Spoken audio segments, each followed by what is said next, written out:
প্রিয় দর্শক, আপনাকে স্বাগত ঢাকা এসটিভিতে। আপনারা দেখছেন দৈনিক পত্রিকার গুরুত্বপূর্ণ শিরোনাম নিয়ে অনুষ্ঠান প্রতিদিনের শিরোনাম। আজ বৃহস্পতিবার 25শে এপ্রিল 2024। প্রিয় দর্শক, আপনাকে বিনীতভাবে অনুরোধ করছি না টেনে পুরো ভিডিওটি দেখুন এবং চ্যানেলটি সাবস্ক্রাইব করে সঙ্গেই থাকুন। প্রিয় দর্শক, দৈনিক নিউ এজের প্রধান শিরোনাম: agri production fall feared amid heatwave. দ্বিতীয় শিরোনাম: BNP fails to implement single post policy in 8 years. দৈনিক প্রথম আলোর প্রধান শিরোনাম: নারী নির্যাতন চলছেই, বাজেটের আকার ছোট রাখার পরামর্শ IMF-এর। স্বজনদের বিরুদ্ধে কঠোর হতে পারছে না আওয়ামী লীগ। গবেষণার তথ্য: ঢাকায় গাছপালা মাত্র 2% এলাকায় বাড়ছে তাপমাত্রা। দৈনিক সমকাল: কক্সবাজারের রেলপথ অনিরাপদ, অদক্ষ নেতৃত্বে চাঙ্গা দলাদলি, ডুবছে বিএনপি।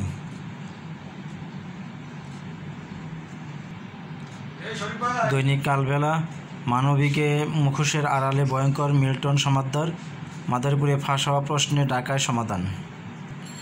দৈনিক যুগান্তর: মানিকগঞ্জ ফসলি জমি ধ্বংসের মহোৎসব, সর্বনাশা স্টোন ব্রিক্স, বিচারক, আইনজীবী ও জেলারের ব্যাখ্যা তলব।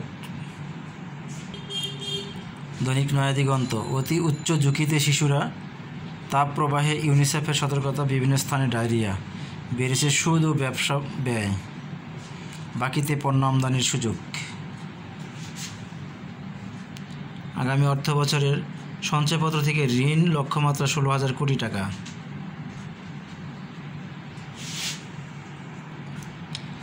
দৈনিক যায় যায় দিন: গরমের উচ্চ ঝুঁকিতে শিশুরা, আওয়ামী লীগের তৃণমূলে দ্বন্দ্ব, বিভেদ বাড়বে।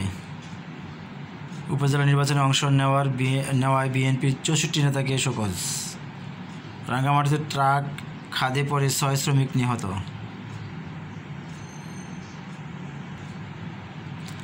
প্রতিদিনের বাংলাদেশ: ডলার বাড়ছে তবু সংকট কমছে না, অপর্যাপ্ত রিজার্ভ নিয়ে উদ্বেগ।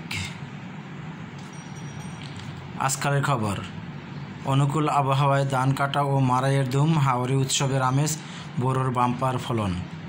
শিগগিরই কমছে না তাপপ্রবাহ, থাইল্যান্ডে প্রধানমন্ত্রীকে লাল গালিচা সংবর্ধনা।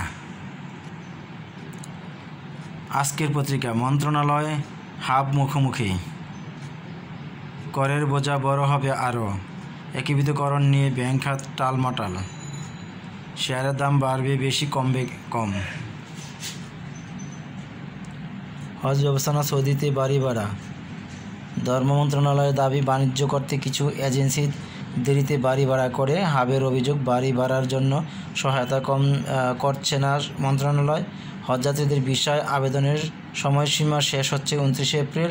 80% হজযাত্রী এখনও ভিসার আবেদন করেননি, সময়সীমা বাড়াতে সৌদি সরকারকে চিঠি। The daily star: EU passes law to hold brand accountable. The Daily Industry: mountain girls are trafficked into China. The Daily Messenger: hospitals sees more children's elderly patients amid heart. Bangladesh journal: heat স্ট্রোকে 4 মৃত্যু, উচ্চ ঝুঁকিতে শিশুরা, বিভিন্ন স্থানে ইস্তিসকার নামাজ, গভীর নলকূপেও মিলছে না পানি, নতুন কারিকুলামে পরীক্ষা হবে 5 ঘন্টা। আজকের দৈনিক: তৃণমূলে কোন্দল, সামাল দিতে পারছে না আওয়ামী লীগ, তাপপ্রবাহে উচ্চ ঝুঁকিতে শিশুরা, তাপে ত্রাহি অবস্থা। দৈনিক জনতা: আওয়ামী লীগ ভেঙে পড়েছে চেইন অব কমান্ড, ভিসা জটিলতা, এবার হজ ব্যবস্থাপনা নিয়ে শঙ্কায় এজেন্সিগুলো। ভিডিওটি দেখার জন্য আপনাকে অসংখ্য ধন্যবাদ। ভালো থাকবেন, সুস্থ থাকবেন, চ্যানেলটি সাবস্ক্রাইব করে সঙ্গেই থাকবেন।